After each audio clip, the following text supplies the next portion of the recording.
What's up, everybody? It's the DFS Whisperers coming live with a video for tomorrow's WNBA slate. Crap, I forgot it starts at 12. But man, it's been a minute, man.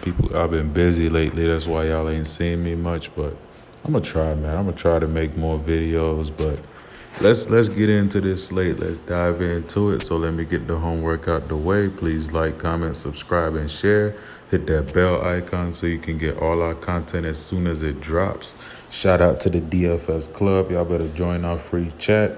All you gotta do to join that free chat is just hit me up on Twitter, send me a DM, or send me an email. My email is down below, or contact any of the DFS Club members. You got Skywalker of Skywalker DFS, you got DC of DFS Space, and LJ of LJ DFS. Hit us up, man.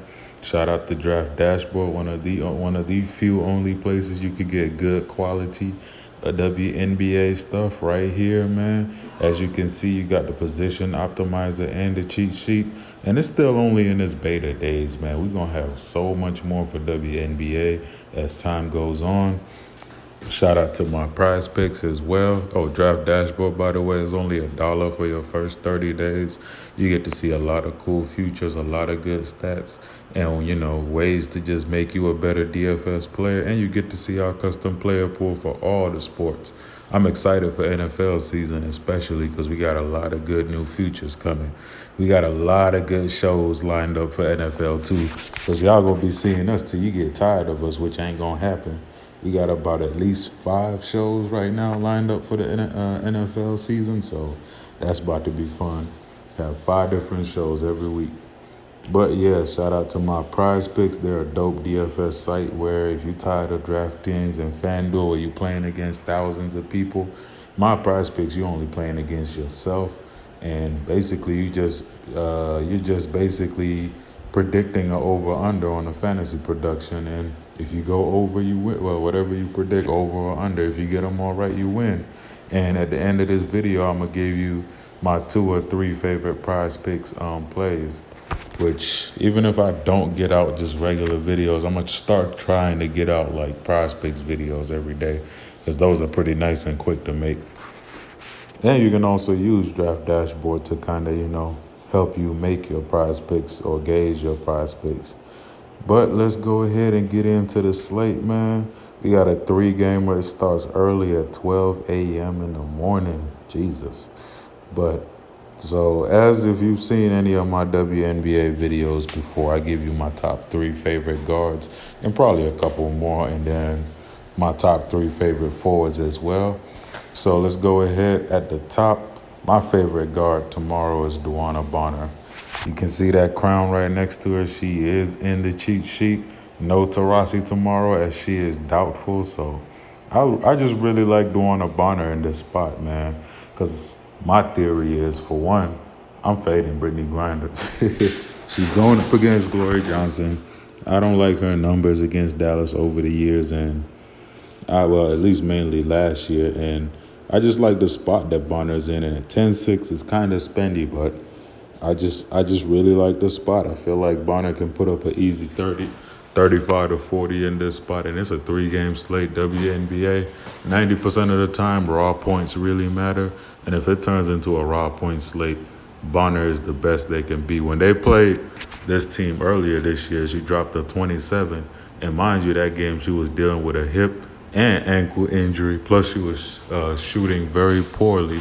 But now she's looking a lot more healthy. I actually faded Bonner for like 8 slates in a row when I felt like she wasn't healthy. But past 2-3 slates when I started playing her again, because I feel like she's a lot more healthier, then she's been balling. And I like it. I'm going right back to Bonner here. For my next favorite guard play, this one is obvious, man. Hold on, let me turn this off real quick. Yep, no more notifications popping up. Shout out to No Bones About It, by the way. No Bones About It. I think I said his name right well. Yeah, he's in our chat, man. Super cool dude. Shout out to Keno, the Prizepicks guy. He's always in the videos, always in the comment section. You'll see him down there. Mike Ernest, I think is his name down there. But yeah, I like Prizepicks. I like Jordan Canada at 8,600 here, and she's like 6,800 on Fanduel, I think, because going up against basically the second to last worst defense against guards. They're second in total defensive efficiency as a team, but I just like the spot Canada's in.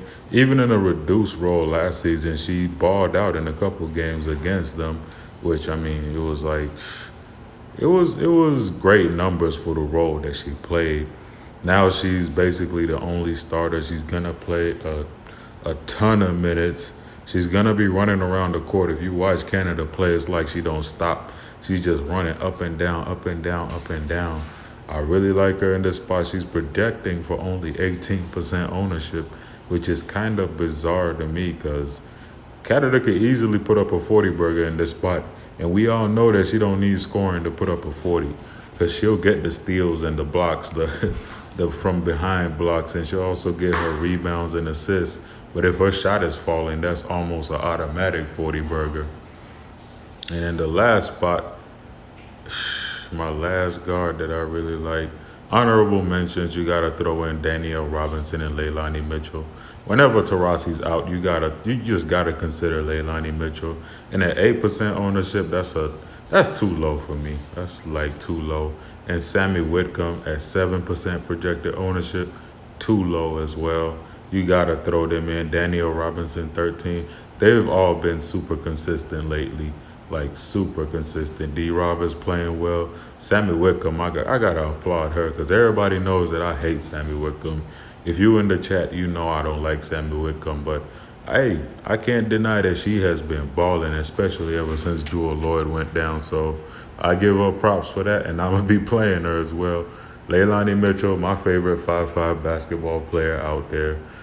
You just gotta lock her in some lineups. I'm not scared of the number one of Dallas because I know in the last game in 21 minutes she put up a 22. That's all I need at 7-2 in the WNBA. She gets 25 to 30. That's beautiful too. And for my third favorite guard, I'm gonna have to say is very unorthodox, but Diamond DeShields. I rarely play DeShields, but she's at home. And you know, DeShields is one of those players where I just trust her more at home.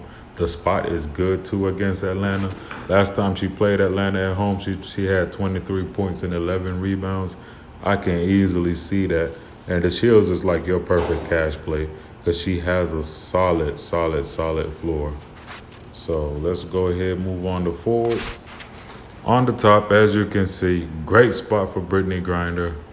I'm just not getting there, but I'm not talking y'all out of playing her because it's a great spot. Me personally, I'm fading, but the spot is too good for Griner. Like, as you can see, they're 9th against forwards and 10th overall defensive efficiency.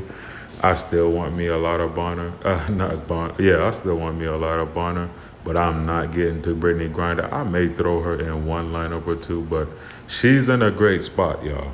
She's in a great spot. It's just me, I'm fading her.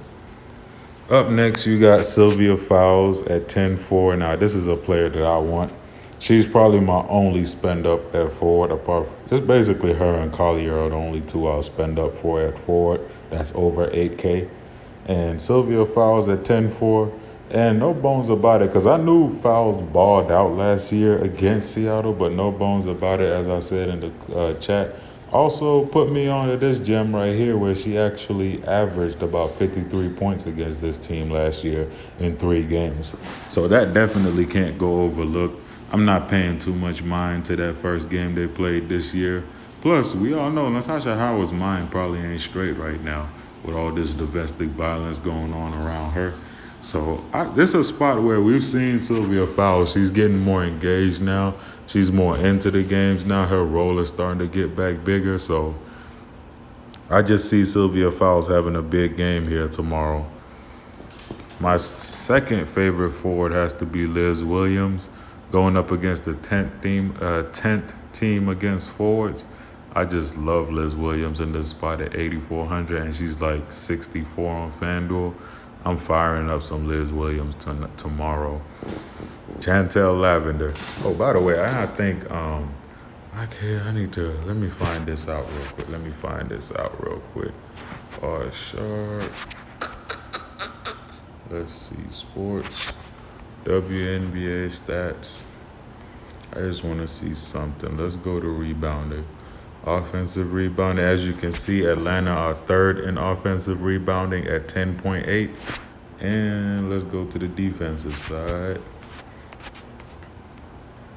As you can see, Atlanta are also third in defensive rebounding at 26.38, and Chicago are 28.71 in defensive rebound.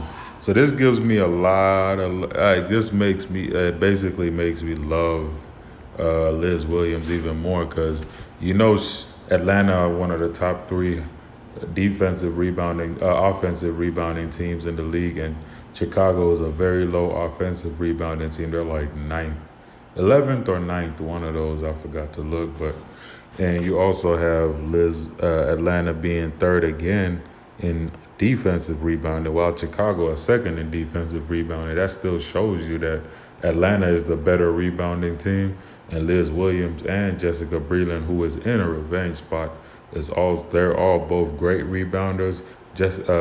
Monique Billings is a great rebounder as well. So I like these Atlanta bigs in this spot.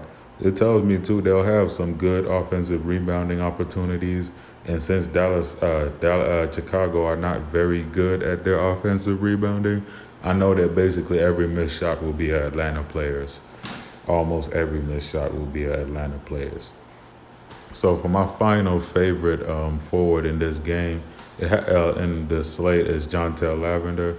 We all know Lavender plays better at home, going up against Atlanta, who's the 12th defense against forwards. So as you can see, 11 and 12 defense against four big men are playing each other. So I like the big men in that game. I just like the Atlanta big women, not men, big women more. But Jontel Lavender, she's a good rebounder.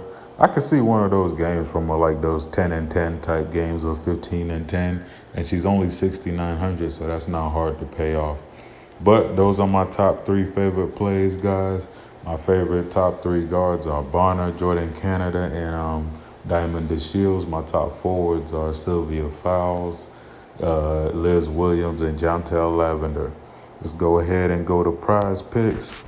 So for Prizepicks, first thing I did, gotta go under on Natasha Howard, and I'm gonna go under on Brittany Griner at 36 as well. Now, Griner, if you're playing multiple things, I'll take out Griner, because that one, it's tricky. I'm going under, but if you're going over, I advise that it ain't a bad idea. And Alicia Gray at 20, it seems like it's easy to go over on, but trust me, it's not. I mean, out of all the games they've played so far, she has gone over 9 times. I was looking at it based off of Fanduel scoring. But at this 20 right here, man, I'm going over tomorrow. I don't care, because this matchup against Phoenix, I don't see no way she doesn't go over. So I'm going to go over on 20 for Alicia Gray, and under on Natasha Howard at 36. I don't mind going over on Diamond DeShields or Tiffany Hayes. They're all pretty close, man, because they could all easily go over by 1 point or under by 0.1 easily. Like, man, wow. You got Liz Williams at 26.5, Breland at 23.5. I'd probably go under on Breland at 23.5, just based off of her history against Chicago in this revenge spot.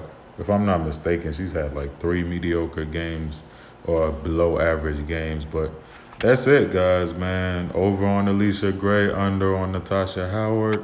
Y'all got my top 3 plays. We appreciate all the support. Also, check out our merchandise. The link is in the bio on Zazzle.com.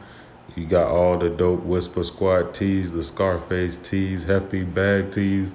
Even the 4th of July tees are still up there. So go ahead, man. Get your tees or your tank tops and sport that Whisper Squad gear. So without You were trying to make a cameo appearance. What up, ladies and gentlemen? I didn't even know you was gonna turn the camera my way, but yeah, just had to freshen up. Everybody's like, where's AJ? Where AJ been at? AJ just made it into the building, so man, I'm looking at these picks. Who's your favorite top 3 guards or forwards? Man, I'm actually looking at Kayla Thornton. I don't know if you already touched on her. See, the thing is, I forgot to touch on that one because I've been telling them like all week or something like that where this slate, I think it's either Kayla Thornton, Glory Johnson, or Isabel Harrison gonna break the slate. With that Dallas coach, it's just so hard to pick which one. Yeah, that'd be really tough. But apparently Thornton has pretty good history against Griner. Thornton has great history against this team. I mean, if she's gonna just dropped a 40 burger on him. Definitely. So if she's gonna put up those type of numbers, then 7,500 on Draftkings, 6,200 on Fanduel, I'll pay that. I mean, Glory Johnson is back. Glory Johnson. Izzy Harrison has been playing better, but Izzy Harrison does have that pattern of good game, bad game, good game, bad game, bad game, bad game, good game. But you of course you know the number one thing you always got to factor in that Dallas coach. Yep. We never know what type of rotation he's going to run. That's the main problem with me, that Dallas coach. But hey, man, we appreciate all the views and might as well let AJ take us out. Oh, my God. Man, I ain't done this in a while. But as always, guys, let's go into this next slate with a new hope, a new vigor. It's been a long time since I've said this. But we wish each and every one of you a nice, hefty bag. And let's go ahead and go for that takedown. And you know what else? We out here. Whisper Squad.